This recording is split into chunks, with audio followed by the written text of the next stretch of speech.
Oi, oi! Sejam bem-vindos a essa live, né? Hoje nós vamos falar um pouquinho sobre ansiedade e hormônios, né?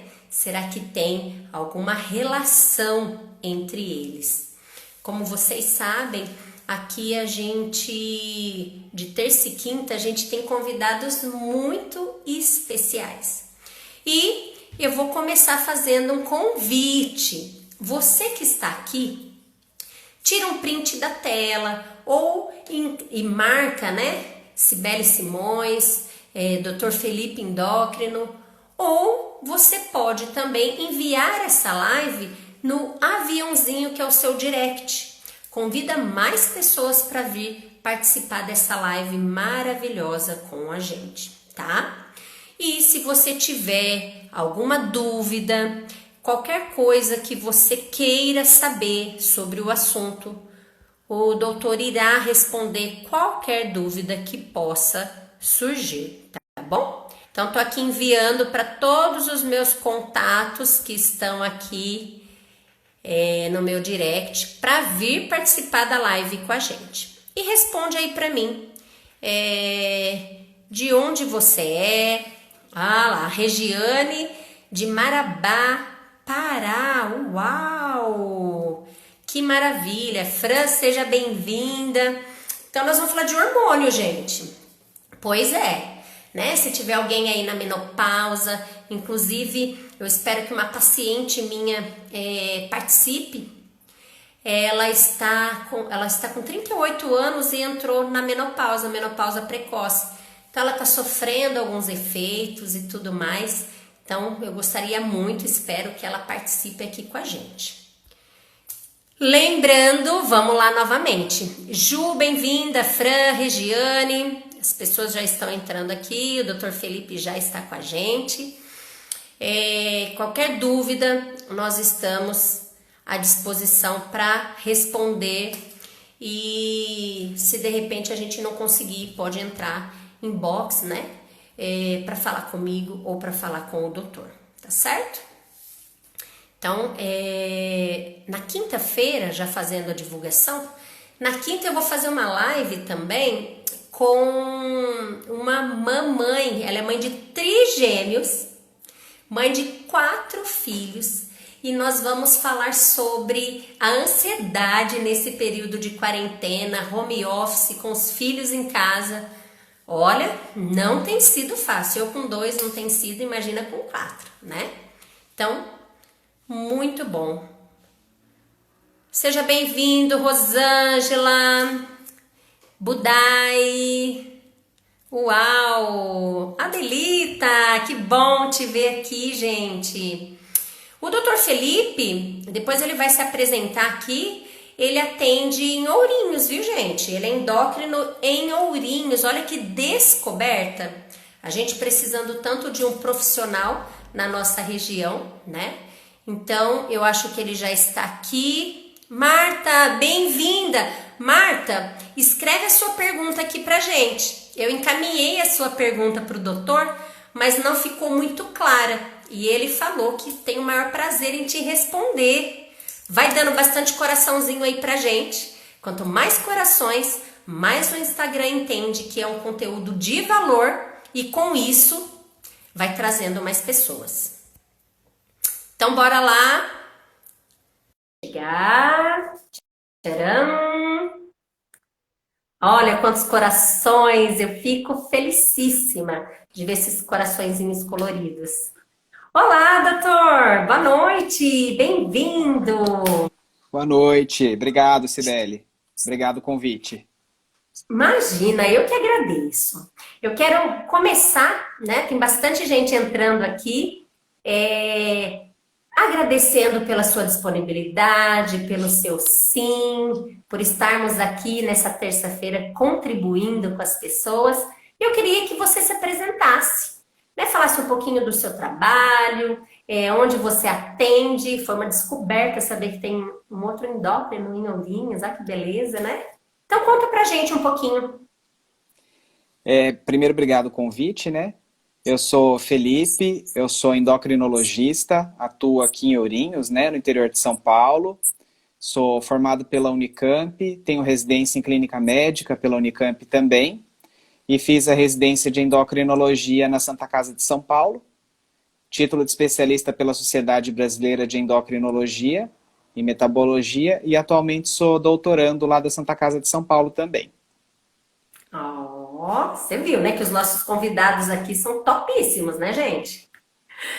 Então, hoje a gente vai falar um pouquinho, né, doutor, de ansiedade e hormônios, né? Se existe alguma relação entre essas duas questões, né? A minha questão, eu trabalho com pessoas ansiosas, né? O meu foco principal são os transtornos emocionais. E a gente sabe que quando a tireoide funciona mal, o corpo também sofre esses sinais, não é? Ou a gente ganha peso, ou a gente perde peso, a gente sente um cansaço, uma sonolência, às vezes até uma agitação, né? E eu queria que o senhor falasse pra gente, primeiro, o que é tireoide, né? Ou hipotiroidismo, hipertiroidismo, que a gente às vezes acaba tendo dúvidas em relação a isso. E se ela tem, né, se a tireoide tem alguma relação com a ansiedade? Bom, a tireoide é uma glândula que nós temos na região do pescoço, uma glândula pequena, mas que tem um papel fundamental para o corpo todo, Cibele. Acho que todo mundo já ouviu falar, e isso é fato, que os distúrbios de funcionamento para mais ou para menos da tireoide podem ocasionar alterações metabólicas generalizadas, ou seja, no corpo todo. Existem sintomas, portanto, no corpo todo referentes a alterações da tireoide. O mais comum é o hipotireoidismo, que é o funcionamento reduzido da tireoide.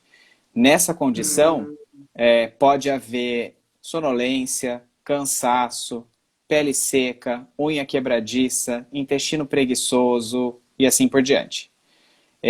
sim, O hipertireoidismo, que é o funcionamento excessivo da tireoide, ele pode se acompanhar de palpitação, alteração do intestino mais para diarreia, também pode haver perda de cabelo, unha, etc. O paciente geralmente perde peso, mas não é uma perda de peso muito boa, porque é às custas de massa muscular, antes que as mulheres aí já elas chegam no consultório perguntando se é a tireoide que emagrece, porque elas querem ter, mas assim, não é uma boa alternativa. E a ansiedade pode estar presente em ambas as alterações da tireoide para mais ou para menos. É muito mais frequente a gente ver essa ansiedade no funcionamento a mais, no hipertireoidismo, portanto. Então, a ansiedade desproporcional, sem causa aparente, a gente muitas vezes investiga algumas causas orgânicas, né, Cibele? E uma dessas sim. causas orgânicas é, de fato, alterações da função tiroidiana. Entendi. Olha que interessante, né? A alteração, então, da tireoide, engraçado que tem os mesmos sintomas da ansiedade, Pode até ser né? um fator confundidor, né? Nós dizemos que são diagnósticos diferenciais. O contrário também existe, né? Muitas vezes nós recebemos no consultório pessoas com uma suposta depressão que, na verdade, tem um hipotireoidismo. Então, o mesmo vale para a ansiedade em relação ao hiper. Pode ser um diagnóstico diferencial. Poxa, muito interessante. E assim, a gente sabe, né, que a gente ouve falar de vários hormônios, né? O hormônio do prazer, ocitocina, noradrenalina, né? Que tem aí os hormônios do bem-estar. Mas a gente sabe também que quando a gente fica ansioso, o nosso organismo ele libera um hormônio chamado cortisol ou cortisol? Cortisol, né? Cortisol. E a gente sabe também que ele é um hormônio importante porque ele tem um papel de nos proteger e o cérebro entende nesse momento, quando nós estamos muito ansiosos, que nós estamos sob ameaça, certo? Então, assim, eu queria saber Quais são as verdades e quais são os mitos em torno desse hormônio e qual é a relação verdadeiramente com a ansiedade? O cortisol é produzido por duas glândulas chamadas adrenais ou suprarrenais, que ficam muito próximas dos rins e que sofrem influência direta de um fator estimulador chamado ACTH, que por sua vez é produzido pela hipófise, a nossa glândula-chefe que fica na nossa cabeça.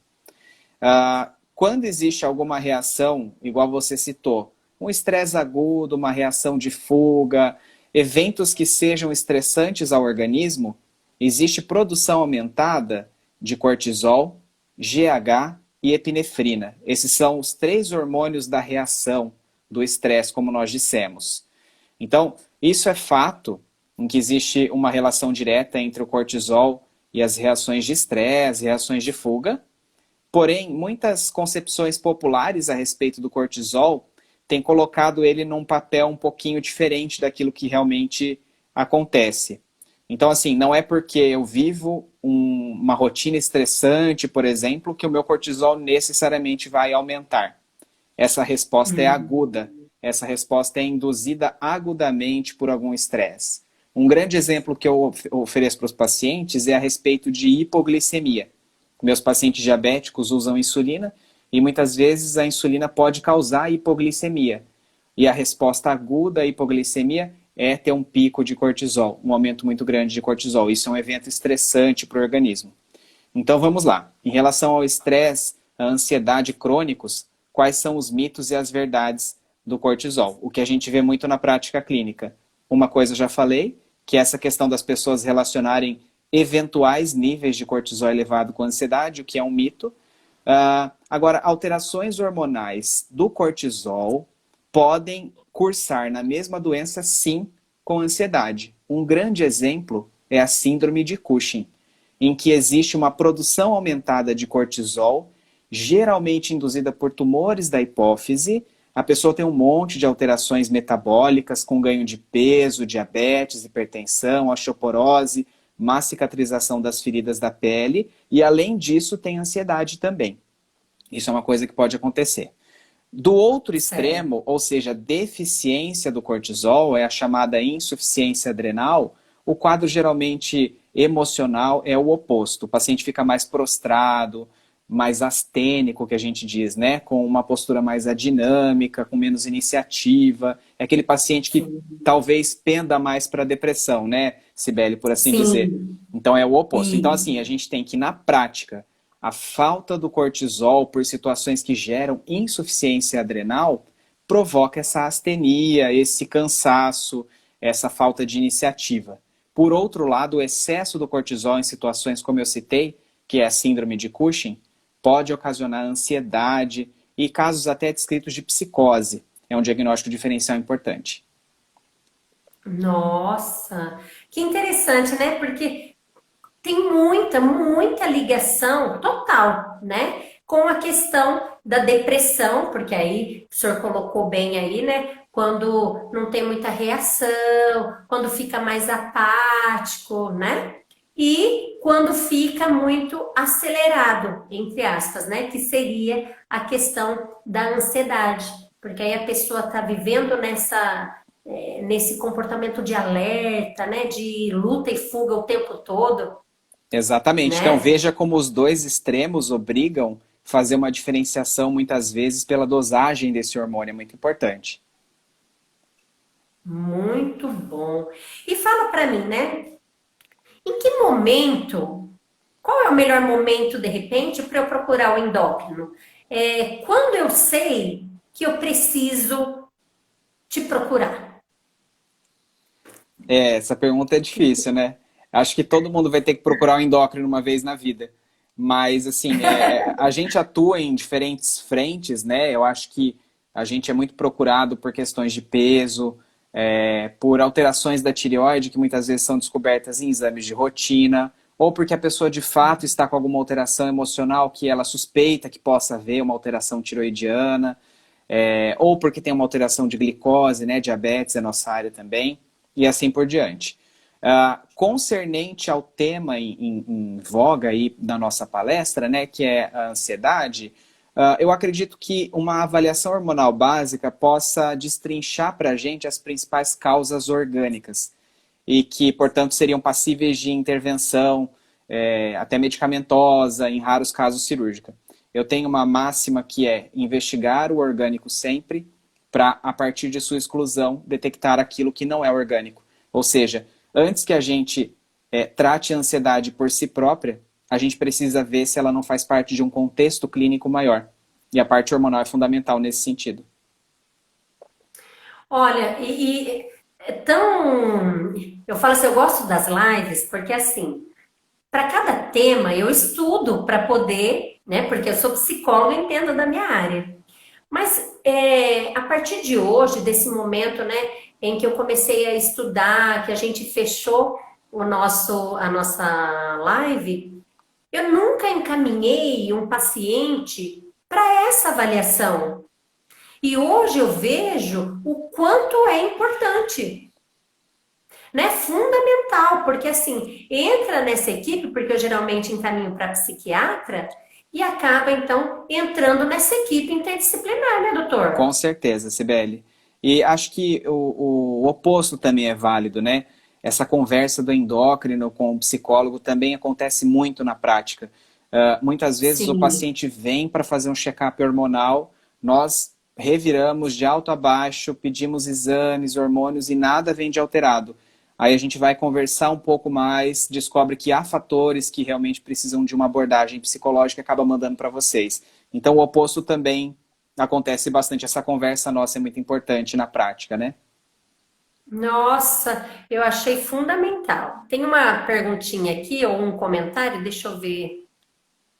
Tem bastante gente aqui com a gente. A Marta colocou assim, ó.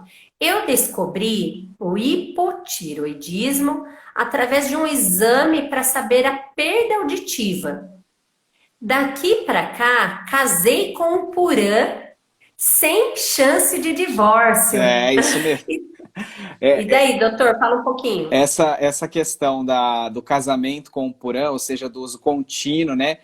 Lembrando que Puran é marca, tá, gente? A substância chama-se levotiroxina. Existem muitas marcas no mercado, o Puran é apenas uma delas, elas têm um funcionamento equivalente aí na prática, né? Então não estamos fazendo propaganda do Puran, não, tá? Mas assim, quem tem um hipotireoidismo de fato se casa com a medicação que é a levotiroxina, da qual o Puran é uma marca, sem chance de divórcio. Porque as alterações tiroidianas normalmente são contínuas, a inflamação acontece continuamente, são tiroidites crônicas que a gente diz. Nesse processo inflamatório crônico, a tireoide é completamente destruída e você não consegue repor as células que foram destruídas. Portanto, resta a reposição do hormônio que está em falta. E ela me perguntou, ela conta, né, que ela descobriu o hipotireoidismo no exame para saber da perda auditiva.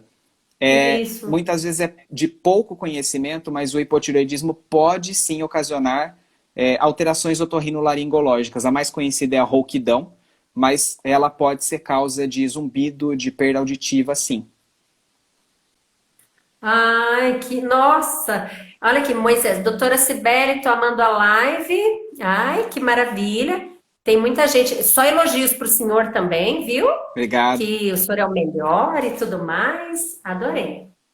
Bom, como eu até coloquei no início, doutor, eu trabalho muito com a ansiedade. O meu foco são os transtornos emocionais, depressão, toque, né? Até uma psiquiatra me encaminha muito toque, porque dentro da abordagem que eu trabalho, que é a terapia cognitiva comportamental, os resultados são extraordinários. E ultimamente, com essa pandemia e tudo mais, cresceu o número de pessoas com pânico. E a gente sabe que a síndrome do pânico, ela é ainda mais, né? Tem mais crises, acontece com maior frequência, porque aquela questão do desespero, aquele medo intenso, né? Que tem muitos sintomas físicos, inclusive somatização. E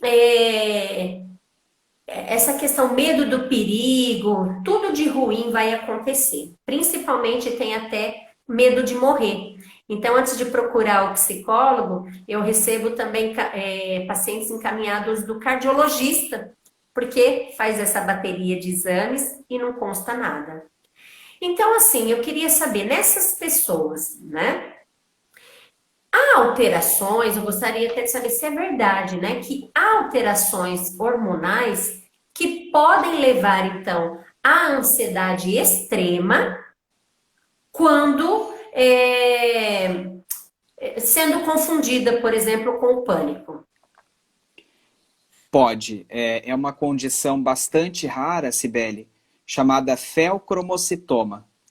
O feocromocitoma é um tumor daquelas glândulas adrenais sobre as quais nós falamos, que são glândulas que têm em seu revestimento uma área mais externa chamada córtex, de onde vem o cortisol, e uma área mais interna chamada medula, a medula das adrenais ou das suprarrenais, onde existem algumas células que produzem catecolaminas e metanefrinas, que são substâncias também liberadas no estresse agudo, e que normalmente não deveriam circular no nosso organismo, mas que por causa da presença desses tumores são liberadas na corrente sanguínea, podendo gerar algumas reações que são muito comumente confundidas com a síndrome do pânico. Dor de cabeça, palidez, suor frio, taquicardia, né, que é a batedeira. E se as pessoas Sim, pegarem para medir a pressão nesse momento, a pressão vai estar elevada. Isso nós chamamos de paroxismo ou crise do feocromocitoma, que é quando o tumor libera essa substância agudamente na corrente sanguínea e provoca esses sintomas também agudos. É uma condição, como eu disse, extremamente rara. Ela perfaz sim. uma parte pequena dos diagnósticos diferenciais de hipertensão e compõe aquilo que nós chamamos de uma das causas de hipertensão secundária. Então é muito raro. Então eu não quero que as pessoas, que os nossos ouvintes aqui tenham a impressão de que todo mundo que tem esses sintomas deva ser investigado para feocromocitoma, que é essa alteração. Sim, Mas eu já me surpreendi, viu, Cibele? Muitas pessoas, a é, gente sempre diz que a relação médico-paciente ela é baseada na confiança, né? Então, exato. muitas vezes eu recebo um paciente que é visivelmente ansioso, mas ele me relata alguns sintomas que sugerem uma crise de feocromocitoma, e aí nós colhemos exames e vem realmente compatível com feocromocitoma. Eu tenho até alguns casos emblemáticos aqui na região. E geralmente são casos cirúrgicos, né? Então é muito importante fazer o diagnóstico correto, porque você extrai esse tumor e as crises de pânico, né, como eram supostamente encaradas, cessam assim que a cura acontece. Ja- Gente, vocês têm ideia do que o doutor está falando? Eu estou assim impactada. E as pessoas estão falando assim: nossa, doutor, doutora, parabéns pela live. Eu quero mais uma vez te agradecer, porque realmente são informações novas para mim, enquanto profissional, que a partir de hoje vou incluir exatamente, né? Isso no meu protocolo de fazer esse tipo de encaminhamento, porque eu acho que vai ser fundamental, porque a gente vai descartando, né, doutora? A gente vai descartando possibilidades. Não é cardiológico, né? Não está relacionado ao endócrino. Então, sobrou o quê? É emocional, vem para mim. Exatamente. E também até o diagnóstico do feocromocitoma, sendo uma doença bastante rara, por si só ele também, de certa forma, é um diagnóstico de exclusão. Nós fazemos avaliações de outras Sim, causas mais comuns primeiro, né? sim. Vamos lá para as perguntas? A Marta está falando aqui. Pode haver, então, o equilíbrio, né? Casou, mas posso me separar dele? Pode haver equilíbrio após o uso contínuo? Como que é, doutor? Bom, com equilíbrio, eu preciso deixar claro que, assim, para as doenças tiroidianas, nós esperamos um equilíbrio que é chamado de controle, não a cura. Ou seja, você vai precisar tomar medicação a vida toda, revisar periodicamente a dose dessa medicação, se tiver tudo bem a cada 6 meses, se não estiver bem até antes disso, e essa revisão é parte do processo de controle da doença e não de cura. Então, equilíbrio há, sim, mas esse equilíbrio é um controle, não significa que a partir do momento que os exames normalizarem, a medicação poderá ser suspensa, não. Ela tem que ser usada para a vida toda. Olha, então tem que se dar bem porque não tem separação. É a partir do momento que começou, é para a vida inteira agora. E ela complementa aqui, Sibeli, perguntando se com equilíbrio é possível diminuir a miligramagem, a dose. Geralmente não, Marta. Quando você atinge um equilíbrio naquela dose, aquela dose permanece a mesma. Nós só alteramos a miligramagem em caso de alteração da função, que é o TSH e o T4 livre. Aproveitando a oportunidade, dentro da minha abordagem, eu já atendia, né, online. E isso para mim já é comum. Dentro da sua abordagem, doutor, é possível que seja feito atendimentos online? Não? Como funciona? Olha, com essa resolução, por causa da pandemia, né, da telemedicina, nós temos feito, sim, atendimentos online, geralmente por chamada de vídeo, porque um pressuposto é que você veja o paciente que está sendo atendido. Mas eu acabo reservando, Cibele, para pacientes com quem eu já tenho algum contato, ou seja, casos que eu já conheço, em caso de primeiro atendimento, né, ou de consulta para revisão, e para retornos. Primeira consulta, eu acho muito complicado fazer à distância. Eu brinco com os pacientes que eu fuço bastante. Eu pergunto o que faz, onde trabalha, quantos filhos tem, sabe aquela coisa assim, bem comadre? Eu faço isso. Sim. E eu gosto de examinar mesmo. Então, assim, eu acho que um contato pessoal na primeira vez é fundamental. Mas sim, eu tenho feito atendimentos online para retornos ou para consultas de controle de pacientes de longa data. Tá. Vamos para mais uma pergunta aqui. Marciana, que bom te ver aqui. Fiquei muito feliz. Uma pessoa que não está, doutor, controlando a pressão arterial, já foi feito todos os exames físicos e está ok. Pode ser, uma possível cliente, para mim. Pode estar relacionada à ansiedade? Olha, é importante, em primeiro lugar, fazer a diferenciação de um conceito que nós chamamos de hipertensão refratária. Desde que esteja havendo o uso correto de medicações e que a paciente esteja usando 3 classes de antihipertensivos, sendo uma delas pelo menos um diurético, e mesmo assim, se não houver o controle da pressão, nós definimos isso como uma situação de hipertensão refratária. E aí é preciso fazer investigação de causas secundárias, dentre as quais está o feocromocitoma que nós citamos. Então, o feocromocitoma também deve ser investigado em caso de hipertensão refratária, mesmo que não haja uma crise, um paroxismo igual aquele que eu descrevi. Aquela crise de dor de cabeça, batedeira, que parece uma síndrome do pânico, né? Então, assim, tem que investigar. E nessa investigação de hipertensão secundária, além do feocromocitoma, vão entrar outros diagnósticos diferenciais. Por exemplo, uma doença chamada hiperaldosteronismo primário, que é a produção excessiva de aldosterona sem controle. Um outro diagnóstico chamado de hipertensão renovascular, que é um estreitamento das artérias renais, que vai levar a toda uma desregulação de pressão. Doenças renais propriamente ditas, doenças tiroidianas, por que não, fazem parte do diagnóstico diferencial de hipertensão refratária e assim por diante. Precisa descartar todas essas causas, desde que esteja usando os remédios corretamente e que sejam pelo menos 3 classes diferentes. Muito bom. A Bruna colocou aqui, eu compactuo com você, Bruna. Não imaginava isso sobre a ansiedade de tumor, né? Esse tumor, a Adriana pergunta assim: esse tumor, quais os principais sintomas? Bom, esse tumor, né, que foi perguntado, só lembrando que o assunto surgiu porque a Cibele perguntou sobre possíveis diagnósticos diferenciais de crises do pânico na endocrinologia e eu citei esse tumor chamado feocromocitoma, né?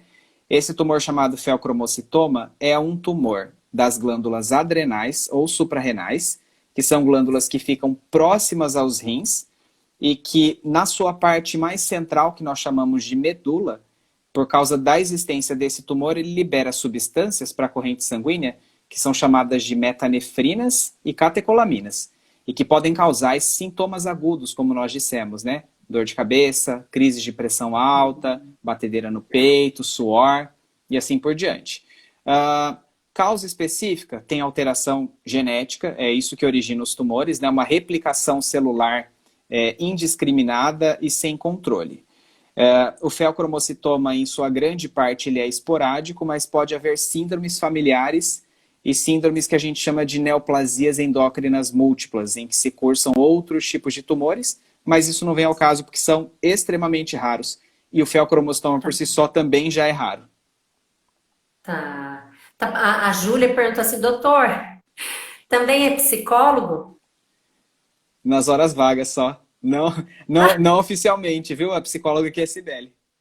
Ah, é, aqui, eu vou colocar aqui Agnoleto, né? Porque não dá para eu saber o Ah, é nome. a Wilka. Eu Você. conheço, Ah, conheço. tá. Aham. Tá. Quer ler então a pergunta Deixa eu dele? chegar lá. Na fase de menopausa, pode haver alterações do TSH, mesmo com a medicação. Pode. Geralmente as alterações da função tiroidiana, elas se devem a um descontrole de dose, que precisa ser regulado. Não tem uma relação direta com a menopausa, né? O que ocorre é que muitas vezes a demanda pela dosagem da medicação muda conforme a composição corporal. E pelo ganho que há, preferencial até em gordura visceral, ocasionado pela menopausa, isso pode vir a alterar, tá? Então é importante, eu sempre digo que a mulher na fase do climatério, da menopausa, ela tem que fazer uma revisão hormonal, porque ela está se tornando uma nova mulher, né? Então você precisa meio que fazer um reset ali, né, Cibele, e conferir se está tudo Sim. ok, fazer um check-up completo. Se é uma mulher que está no climatério e tem um hipotireoidismo, ela tem que revisar mesmo essa parte hormonal e, como qualquer pessoa, fazer a cada 6 meses, pelo menos, o acompanhamento. Tá. Ótimo. Eu vi aqui que a Rayandre, né? Ela perguntou assim, eu acredito, até perguntei se tem o que, Rayandra?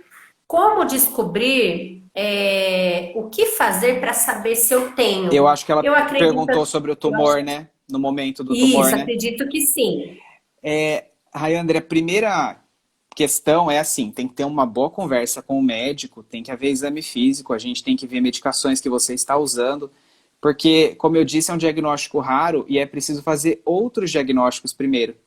E a partir desse momento, se seu médico mesmo assim achar que é algo suspeito, vamos pedir alguns exames de sangue e de urina. Essa urina é coletada em 24 horas, o sangue é uma coleta única com alguns cuidados, e a partir da interpretação desses exames é que nós levantamos a suspeita ou não. Se os exames de sangue e de urina vierem alterados, o próximo passo é fazer uma tomografia do abdômen. Ó, respondido, né, Rayandra? Tem bastante gente aqui da minha lista de transmissão. Eu tô com uma lista de transmissão sobre ansiedade. E assim, eu quero agradecer muito vocês por estarem aqui. Uma turma muito show de bola. Hoje eu recebi muitas mensagens. Então, eu estou muito feliz com os resultados. Então, minha gratidão. Estou vendo muito rostinho, muito nome aqui e eu agradeço. Doutor, inclusive, eu falei no começo até, estou com uma paciente, ela está com 38 anos, na menopausa precoce. Ontem eu fiz o atendimento dela e assim, ela não aceita, ela nega, porque ela fala assim, né? Que abortou, entre aspas, a questão de ser mãe, dentre outros sintomas. E a gente sabe que os hormônios femininos, eles são essenciais para manter a nossa saúde, né? E se a gente sabe que se estão em falta, pode prejudicar o sono, o humor, né? Ela fala isso. O humor prejudicado interfere na menstruação. No caso dela, ela entrou na menopausa precoce, mas para quem não entrou, interfere, né? Os hormônios interferem na menstruação, no peso. Então, eu gostaria que o senhor falasse para gente se há algum cuidado que nós mulheres, né, após a menopausa ou até antes, precisa tomar em relação ao maior risco de alterações, então, emocionais. Eu acho que para a gente começar essa resposta é importante diferenciar o que é menopausa do que é climatério. A menopausa é a interrupção, a parada completa das menstruações por pelo menos 12 meses, ou seja, um ano, enquanto que o climatério é um conjunto de sinais e sintomas relacionados à proximidade da menopausa. Portanto, pode haver climatério antes mesmo da menopausa propriamente dita. Você pode ter mulheres com todas aquelas, os sintomas, né, que a gente conhece muito bem, né, Cibele? Que são principalmente Sim, fogacho, que é aquele calorão que incomoda muito a mulher, as alterações emocionais, que são o maior foco aqui da nossa live, pode haver alterações geniturinárias com mais secura da mucosa vaginal, que dificulta as relações, sim. incontinência urinária, infecções urinárias de repetição, e coisas que a mulher não vê, mas que estão acontecendo no corpo dela, por exemplo, a mudança na composição corporal, como nós já citamos, mas o que chama muito a atenção é que a mulher perde a proteção do estrógeno sobre a saúde óssea, podendo aumentar a chance de osteoporose após a menopausa propriamente dita. Então, dito isso, Uhum. feita essa diferenciação, se a mulher no climatério ainda menstrua, portanto não está na menopausa, e ela experimenta alguns sinais e sintomas, inclusive emocionais, uma avaliação hormonal pode ajudar a ver a reserva ovariana, a analisar se há indicações de terapia hormonal e se não há nenhuma contraindicação. Porque a terapia hormonal, embora seja muito mal vista, né, porque ficou muito na Sim, mídia isso, né, que o hormônio da menopausa causa câncer de mama, assim por diante, a gente isso. filtra todos esses casos e indica aonde realmente ele seria muito benéfico. E quando a gente indica a terapia hormonal, a paciente sente um alívio enorme, enorme, enorme, porque a gente sabe que principalmente o fogacho afeta muito a qualidade de vida da mulher para pior, gera ansiedade, como você mesma disse, altera o sono e de dia aquela coisa irritadiça. Então, tem muita Sim. relação, sim, da parte emocional com esse momento da vida da mulher. Para a mulher que já entrou na menopausa, a reposição hormonal, obviamente, pode ser uma possibilidade dentro daquilo que nós conhecemos como janela de oportunidades. Ou seja, existe um tempo correto para administrar essa terapia hormonal. Nós não damos para a mulher muito idosa, por exemplo, mesmo que tenha algum sintoma relacionado, porque já não há benefícios cardiovasculares nesse momento. Então, existe um tempo ótimo para fazer isso. Aham. E até que idade, por exemplo? A partir de que idade que o senhor acha que não. Não é a idade da mulher, é a idade do ovário, viu, Sibeli? A gente brinca. Ó, ah, interessante, Porque ótimo. você citou, por exemplo, o caso dessa moça de 38 anos que está em menopausa, né? Essa é uma Isso. forte candidata a receber, se ela não tiver nenhuma contraindicação, porque ela precisaria preservar a saúde óssea e tudo mais que fisiologicamente seria preservado nela se não tivesse entrado em menopausa, né? Agora, vamos Sim. pegar, por exemplo, uma mulher de 66 anos que chega sintomática no consultório. Dificilmente essa mulher vai receber a reposição hormonal, já é tarde. Lembrando que o momento de instauração da menopausa da mulher brasileira é em média entre 45 e 52 anos. Então, esse período é quando acontece a transição da menopausa, né? E que a mulher pode experimentar os sintomas do climatério, como nós dissemos. Geralmente vai ser nesse momento que a gente vai intervir, é mais precoce.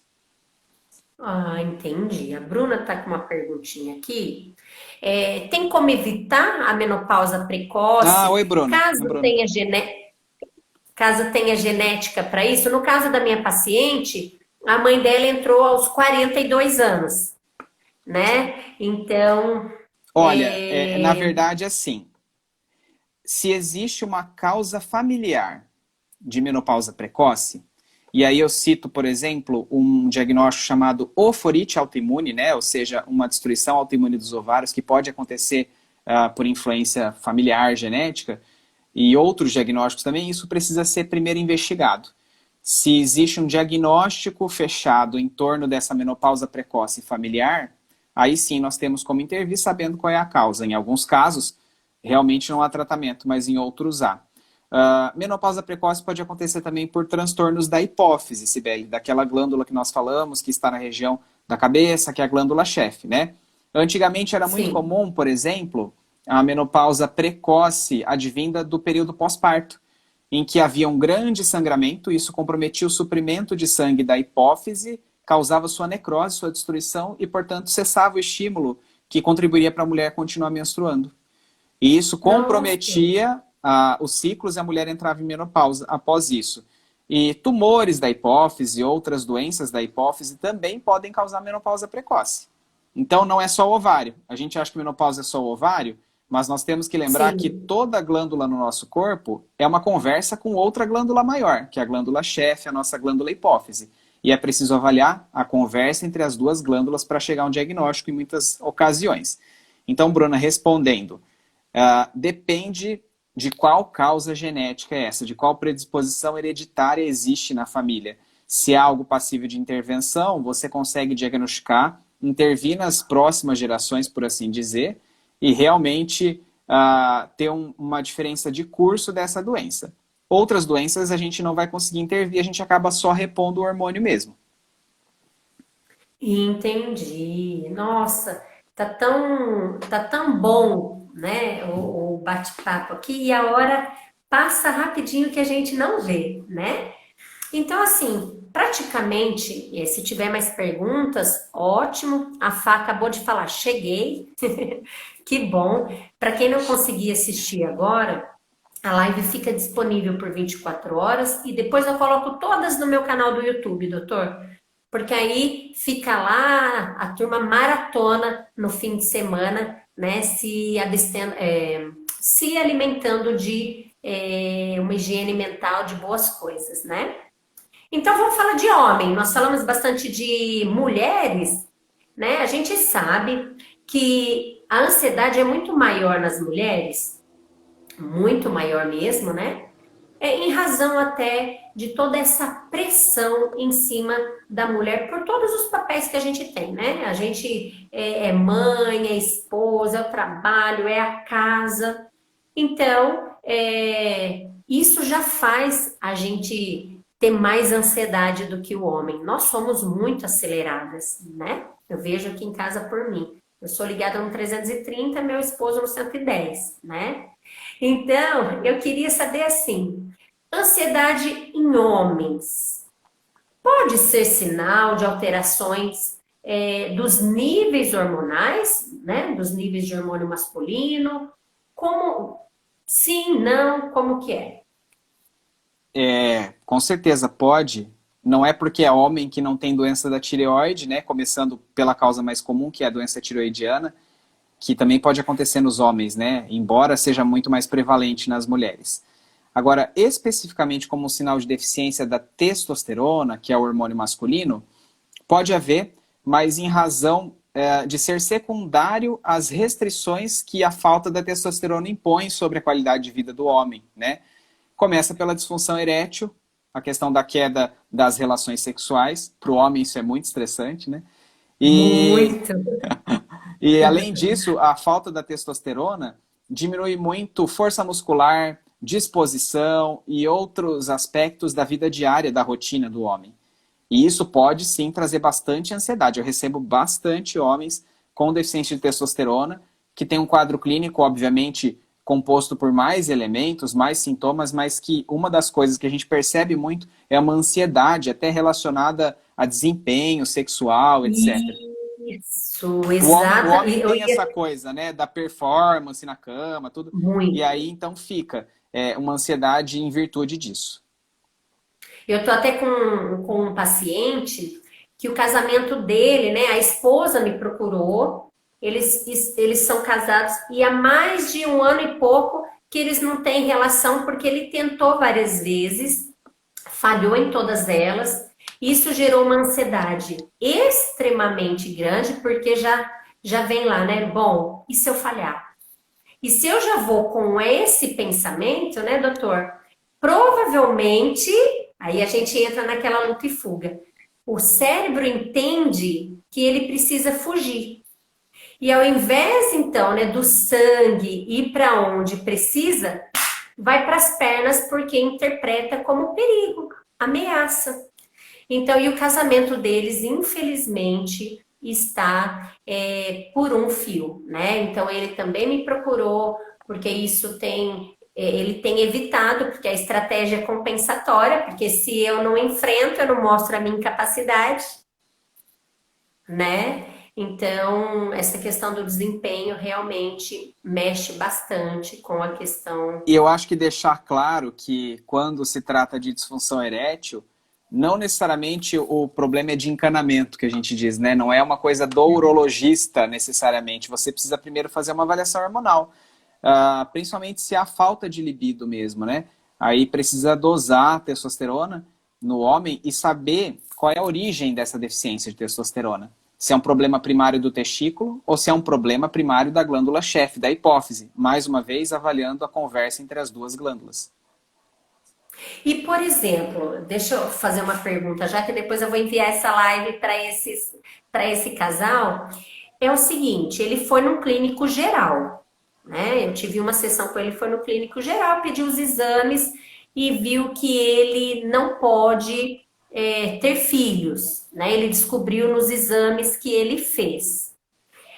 O clínico geral entra a fundo dentro de tudo isso, né, que o senhor nos trouxe brilhantemente hoje, ou ainda seria necessário essa busca, né, pelo endócrino? Olha, eu conheço excelentes clínicos, viu, Cibele? Na minha formação, inclusive, o forte lá da Unicamp é medicina interna, que é a clínica médica. Então, assim, não posso depor contra isso. Mas se houve uma constatação de uma deficiência de fertilidade, provavelmente foi feito um espermograma desse homem e muitas vezes alterações de volume seminal, alterações dos espermatozoides podem sim ser uma deficiência de testosterona, pode haver um transtorno hormonal que a gente precise avaliar. Em conjunto, nesse caso, com especialistas em fertilidade. Vai entrar o urologista junto, vai entrar muitas vezes o pessoal da saúde reprodutiva, né? Tudo isso em conjunto. Entendi. Uau. Bom, doutor, chegamos então, né? Estamos aí caminhando para os finalmente. Então, eu quero te agradecer mais uma vez. Eu achei assim que foi uma live brilhante. Eu aprendi muito com o senhor hoje, né? Fui lembrando de cada paciente aqui. Depois, por isso até que eu coloco no YouTube, que eu vou falar, olha, assiste lá, ele falou muita coisa interessante. Quero agradecer também a cada um que esteve aqui com a gente. Tem mais uma perguntinha, ó. Cloridrato de fluoxetina 20 miligramas. Como age no organismo? Quando fui receitada, estava amamentando e não tomei. A fluoxetina, ela faz parte do que nós chamamos de inibidores seletivos da recaptação de serotonina. A serotonina é um neurotransmissor, né? Lembrando que neurotransmissores são substâncias que um neurônio usa para conversar com o outro, né? E ao inibir a recaptação da serotonina, a fluoxetina e outras medicações dessa classe fazem sobrar mais serotonina nesse local de conversa entre dois neurônios, que a gente chama de fenda sináptica. Então, o mecanismo de ação da fluoxetina é esse. Ele é um antidepressivo, pode ajudar também na questão da ansiedade, tá? É uma excelente medicação. Eu não sei a Cibele como avalia. Eu gosto, mas para casos específicos, há medicações um pouquinho mais modernas, né, Cibele? Que a gente gosta Sim. mais. E pegando nesse gancho da libido, eu acho que para jovem fluoxetina corta bem a libido. Eu não gosto de passar por causa disso. Mas para um paciente que não tem vida sexual ativa, que está um pouquinho acima do peso, que precisa de uma ajuda nesse sentido, a fluoxetina ajuda a perder peso nas primeiras 12 semanas de uso. Então, como a gente vem falando, é avaliação caso a caso, né? Sim. Bom, que bom. A Bruna falando muito bom, façam mais, live excelente, adorei, só elogios, tá? E o senhor atende em Ourinhos no consultório particular, tem gente até perguntando onde o senhor atende. Então, depois eu até quero, viu, doutor? Deixa para mim o seu endereço, depois da pandemia, a gente pega cartãozinho, porque eu quero estar muito em contato para, com certeza, encaminhar os pacientes, indicar. E conta pra gente, então, onde o senhor atende, em Ourinhos. Para quem segue a minha página, eu faço posts e ao final de cada post eu ponho os contatos, né? O endereço do consultório, os telefones, tá tudo ali certinho. Mas eu atendo em Tá. Ourinhos, sim, na Vila Moraes, ali no bairro das clínicas, mesmo da Santa Casa, bem pertinho ali. Uhum. Tem acho que duas Tá. perguntas aqui, viu, Sibeli?